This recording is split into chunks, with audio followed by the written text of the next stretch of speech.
สวัสดีครับพ่อแม่พี่น้องที่เคารพรักทุกท่านมื้อนี้เมื่อยพี่น้องขายดียืนบ่ไหวก็เลยนั่งถ่ายวิดีโอให้พี่ให้น้องเบิ่งอันเป่าเรื่องบัตรประชารัฐพี่น้องติดประชารัฐเพราะว่าสิเป็นธงฟ้าหรือว่า60-40พี่น้องมื้อนั้นก็ว่ามันเบิดแล้วมื้อนี้มีหลงมาพี่น้องเป็นกลุ่มคนที่ว่ามีอยู่มีกินเนาะใส่บ่เบิดโอ้ยของพี่เหลือตั้ง500ของแม่พี่เหลือตั้ง600กลัวจะโดนตัดสิทธิ์วันนี้จะมาซื้อที่ร้านสุรชัยให้หมดเลยเอาเลยพี่เอาเลยเดี๋ยวอีก3 วันก็เงินใหม่ก็จะมาแล้วอยากได้อะไรก็ซื้อไว้ตุนไว้พี่ป้าดพี่น้องเอ้ยผู้เขาเจ้ามีอยู่มีกินเนาะพอเฝ้าใส่เขาบ่กินยาบ่สูบยาบ่กิน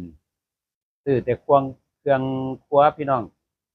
หอบเต็มหน้าเอิกอายะเอารถผมจัดให้หมดเนี่ยได้ย้ำได้นั้นอยู่เด้อล่ะ2 บัตรก็ได้หลายอยู่แล้วก็มีอยู่3-4 คนอยู่มื้อเนี่ยมาใส่บอกว่าของข่อยพันเบิดว่าซั่นอ้าวมาสร้างว่าแท้กลุ่มที่ว่าฐานะดีของข่อยพันเบิดบัดว่าบัดนี้กลุ่มที่ว่า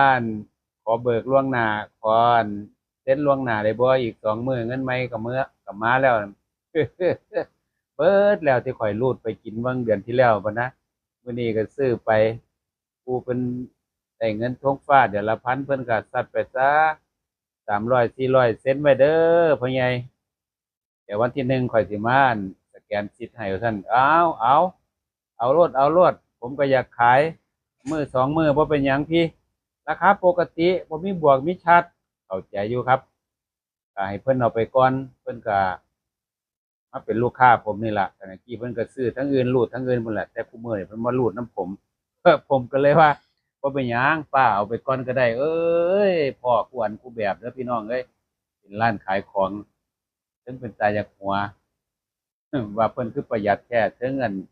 ตาลิตนซาดเบิดแล้วมื้อนี้บ่นะของใช้ของกินเอามาเซ็นไว้ก่อนเด้อเพิ่น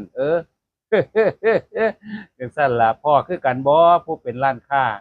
พ่อคือกันบ่พ่อก็ซอยกันไปพี่น้องคนไทยคือกัน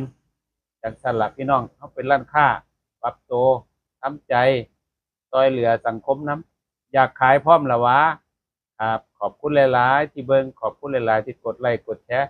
ขอบคุณหลายๆที่กดติดตามสวัสดีครับ